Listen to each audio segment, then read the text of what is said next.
The Voice Vista Podcast, venture by Pooja Prasoon.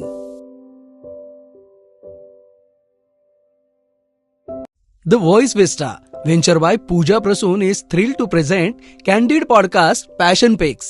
शुभ्र बर्फाच्छादित mount एव्हरेस्टचा परिसर, त्या ठिकाणी साडी घालून केलेलं सुंदर फोटोशूट, हे फिल्मी स्टाईल स्वप्न ज्यांनी प्रत्यक्षात साकारलं त्या प्रथितयश ॲडव्होकेट राजेश्वरीजी बालाजीवाले या आज आपल्या सोबत आहेत.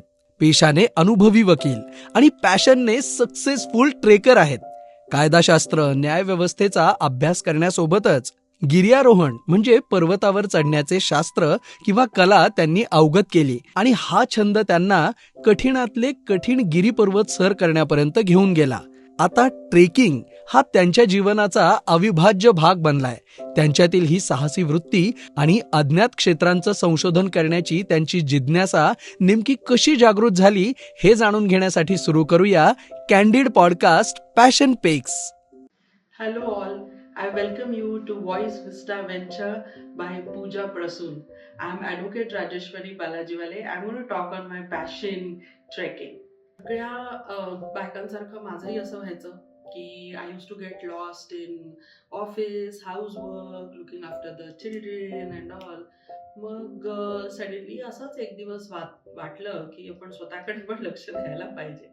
मग थोडंसं एक्सरसाइज सुरू केली. I should not shy away from mentioning that I had built up lot of weight and then because I started exercising, आमच्याकडे मॅरेथॉन ट्रेनिंग आहे आमच्या सिटीमध्ये, so I started with marathon and that was a wonderful thing. रोज सकाळी पळायचं आणि fitness, सो किती muscles आहेत अंगात ते पण समजायला लागलं. आणि again I got back to a thought that climbing, hiking and mountaineering is something which really helps me.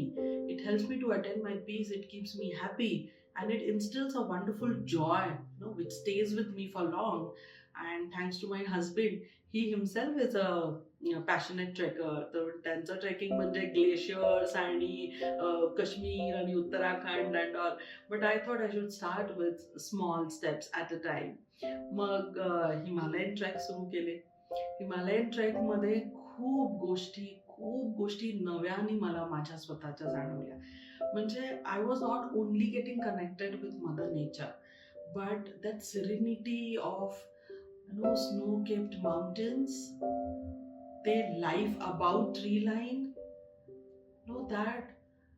that chilled air above the tree line actually got me connected to myself. तिथे कारण जेव्हा आपण समिटच्या just अलीकडच्या कॅम्पसाईटला असतो तेव्हा mostly about tree line म्हणजे तिथे झाडं संपलेली आहेत, त्याच्या पुढे झाडं नसतात, बर्फ असतो, डोंगर असतात, बस. आणि असं वाटतं की तिकडून आपण आपल्या आयुष्याकडे बघतोय की किती कंप्लेंट्स करतो प्रत्येक गोष्टीमध्ये. आणि म्हणजे एसी चालत नसेल तर कंप्लेंट होतात, किंवा फ्रीज चालत नसेल तर कंप्लेंट होतात, किंवा इन्कम कमी झालं म्हणून, किंवा कोणीतरी काहीतरी बोललं म्हणून. आणि हे कंप्लेंट्स आपण स्वतः डायजेस्ट करू शकत नाही. आणि so many such things I realized when I use to be there about the tree line. And so many things I learned to digest, to disappear. So trekking is not just fun, it is also discovering yourself, and it is not so serious. So खूप स्वतःला पण seriously घ्यायची गरज नाहीये. आणि enjoy कसं करता येतं स्वतःला सिरियसली न घेता आणि लाईफ सिरियसली न घेता, अशा अनेक गोष्टी मी तिथे हिमाचलमध्ये शिकले. आणि तो जो माउंटन आहे ना, तो स्नो केप्ड माउंटेन आपण म्हणतो, म्हणजे सबंध असा बर्फानी भरलेला, आणि त्याच्या पुढची जी रांग असते त्याचे फक्त टोक बर्फानी भरलेले असतात, आणि त्याच्या पुढची जी रांग असते डोंगरांची ती अशी संपूर्ण हिरवी किंवा संपूर्ण काळी असते. आणि त्यानंतर झाडांची लाईन, आणि त्यानंतर खळखळणारं पाणी. म्हणजे जसं जसं मी बोलते तसं जसं माझ्या डोळ्यापुढे ते सगळं चित्र उभं राहत आहे, जे मागच्या 10-15 वर्षात मी हिमाचल ट्रेकमध्ये अनुभवलेलं आहे. ह्यापेक्षा ब्युटिफुल काय असू शकतं लाईफमध्ये. म्हणजे enjoying your life with your family, with your friends, with your office colleagues, हा एक भाग झाला आपल्या आयुष्याचा. पण enjoying yourself with mother nature in Himalayas, discovering your strength, your potential आणि creating the best friendship bonds, हा एक मोठा आणि खूप अप्रतिम असा आयुष्याचा भाग मी अनुभवते या ट्रेकिंगमध्ये.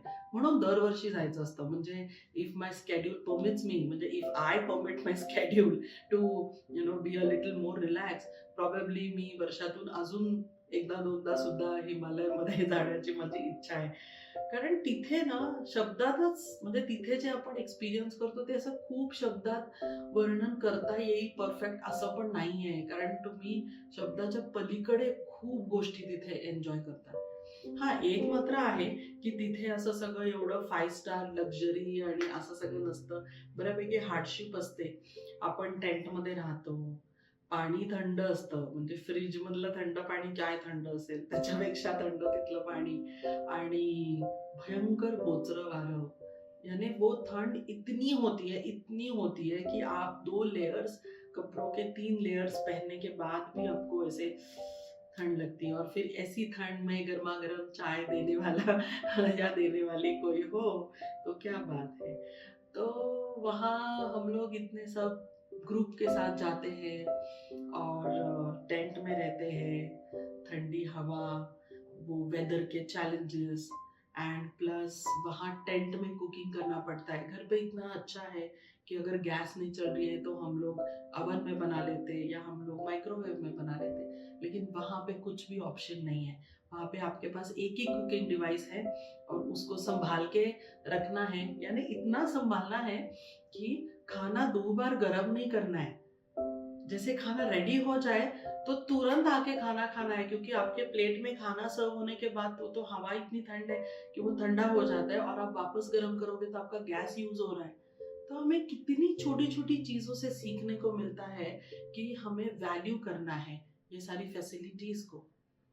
खाना गर्म करना हमारे यहाँ क्या बड़ी बात है, हम लोग 10 बार भी खाना गर्म कर ले, लेकिन वहां पे ऐसे नहीं होता है। वहां पे हमें गैस बचाना है।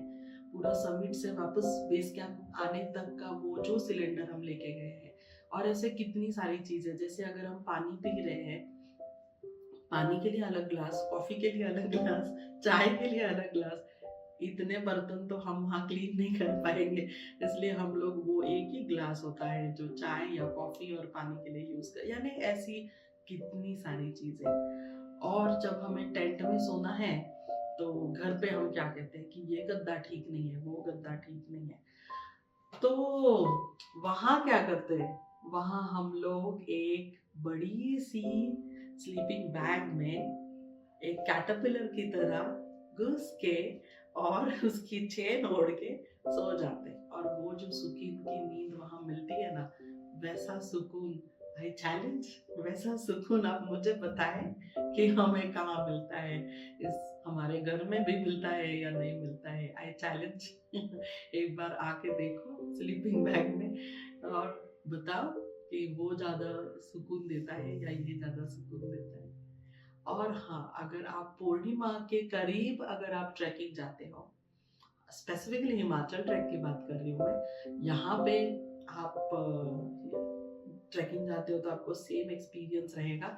और स्पेशल हिमाचल का मैंने क्यों कहा, क्योंकि वहां पे ना रात को आप उन्हीं माउंटेन्स को देखो जिनके जो पूरे बर्फ से ढके हैं, तो ऐसे लगेगा कि प्रकृति ने जैसे पूरे चांदी बिखेर दी है दिल खोल के।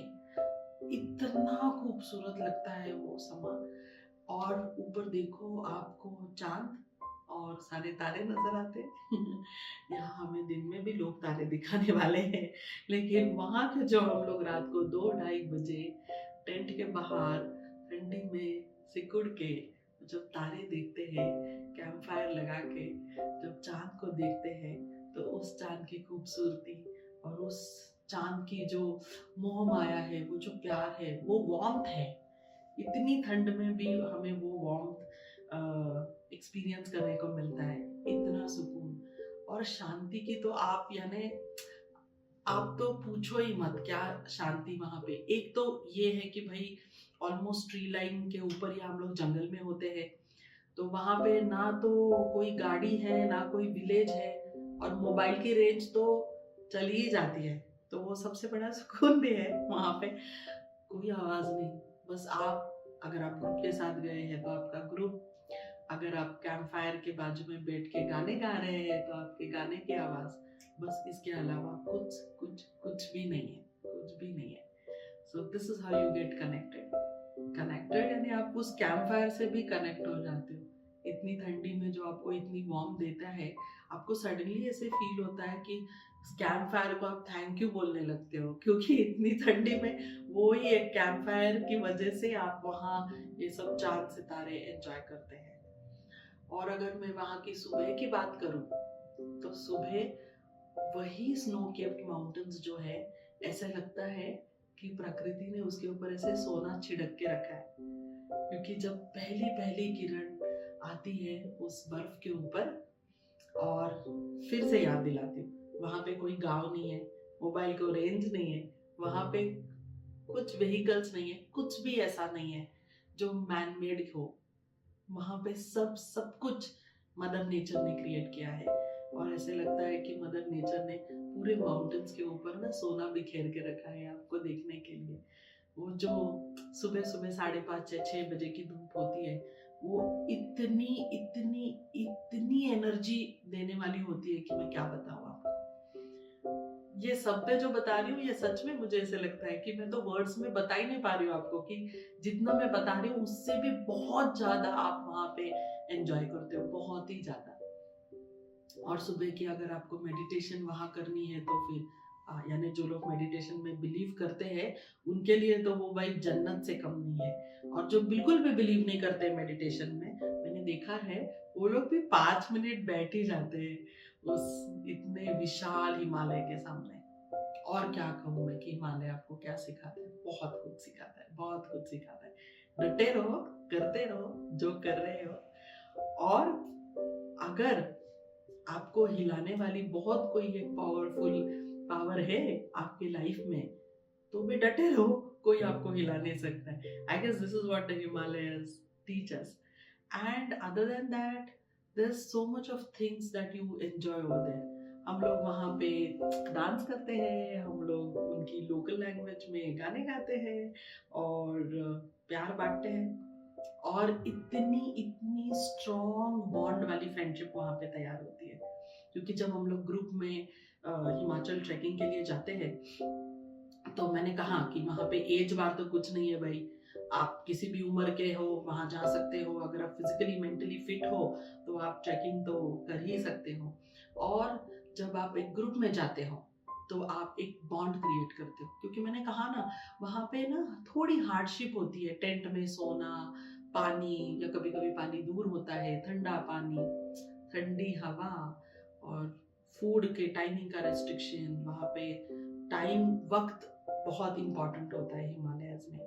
तो ये सब करते वक्त आपके साथ जो चल रहे हैं वो आपके बेस्ट फ्रेंड बन जाते हैं।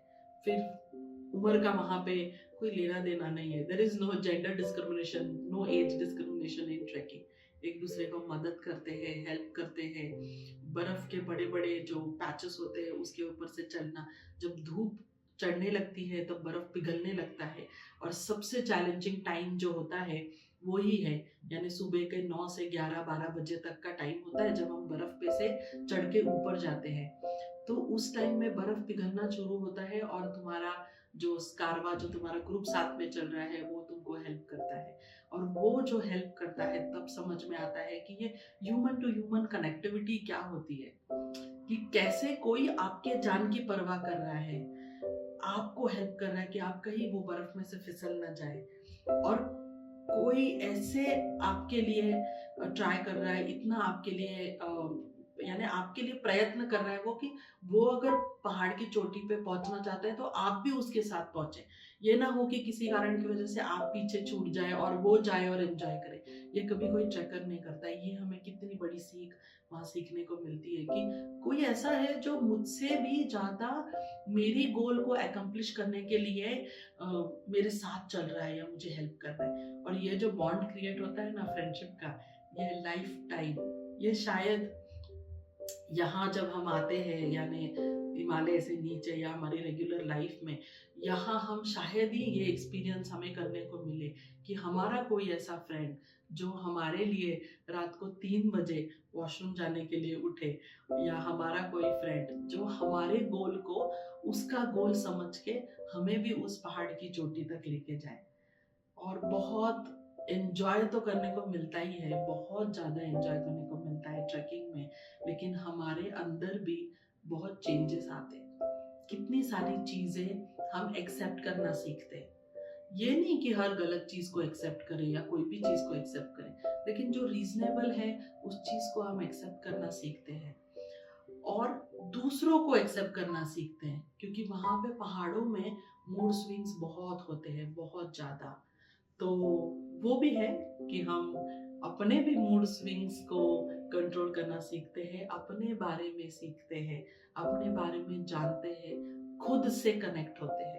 और बहुत चैलेंजेस होते हैं मुझे भी हर साल ट्रैकिंग जाने के लिए, लेकिन इतने सालों में मैंने देखा है कि हर चैलेंज को हैंडल करना आ गया मुझे, और हर साल या साल में ज़्यादा, एक से ज़्यादा बार हिमाचल ट्रैक जाने की जो इच्छा है वो हर साल पूरी होती है।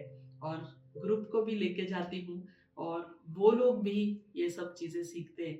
इसका मुझे सबसे ज़्यादा आनंद है। इसका I'm very happy to take groups with me and connect them to Mother Nature, connect them to trekking as a sport. Thank you.